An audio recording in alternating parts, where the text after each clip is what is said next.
Hi, welcome to the 43rd hammer tutorial. It's come to my attention that a lot of people want to know how to do that dynamic water. So today I'm going to show you. First thing you need to do is download the water particle effect. You can get this from my website.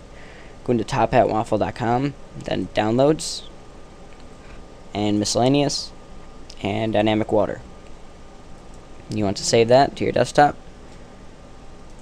And once that's done, you want to browse to your C strike directory,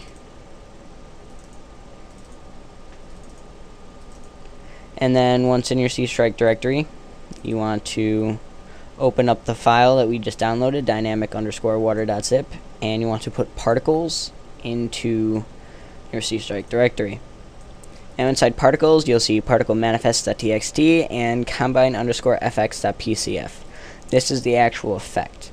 Inside the PCF file, you want to open it with a text editor, and we're going to grab the particle effect name. So you scroll all the way over, and on the second line it will be the last recognizable word as water faucet. So that is the particle effect name. This is the easiest way that I know how to grab the particle effect name, so this is the way I do it. So you just want to copy that and close that. Now you want to open Hammer.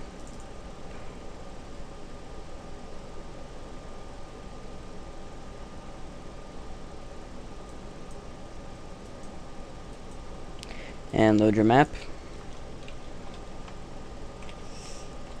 Now inside your map, wherever the dynamic water is going to be falling, you typically want to have a water brush there, because when the particles hit the water brush, they will disappear and they won't stack up, so the game will run better.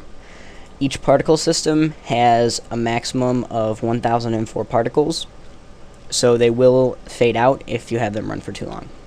What I have here is just a simple track setup for it to run down. So what you want to do is create an entity, and you want it to be an info_particle system.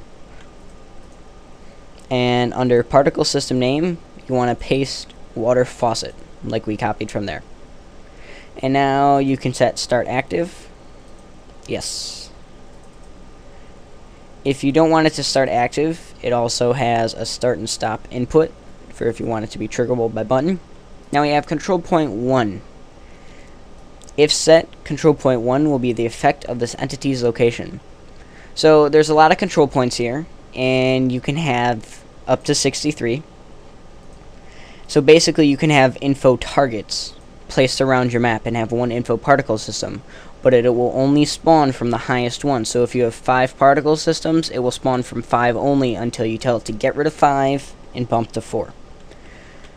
But right now we're just going to make this simple, and we're just going to use the info particle system. So you place that entity, and you'll see there's an arrow pointing down, or to the right stock. It looks like the point spotlight. Just going to rotate this pointing down, so that's where the water will come out, and I place it where I want, and surprisingly that's it. There's no more tricks to get this dynamic water to work. It's just that simple. So I'm going to go ahead and I'm going to compile my map, and then I'll see you in Counter-Strike. So now from inside Counter-Strike, we want to load our map.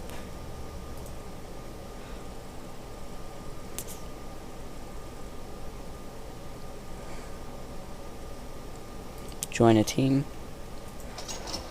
And you see that the water just clips the edge of this brush here. So most of it falls off, but some of it trips down this way, trickles off. And you'll notice that the water, if it gets too thin, it fades away. But if it stays in a strong stream, it stays strong, so it won't fade away. And as soon as it touches a water brush, it disappears, helping keep optimization up. And there's no planning in this for us. We don't choose which path it takes. So in turn, if I were to throw a brush in its way, it will now just all run off the brand new brush because it's dynamic. I can shut it off and it'll flutter away.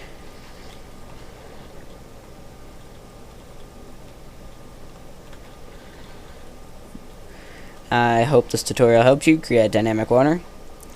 Thanks for watching, and don't forget to subscribe.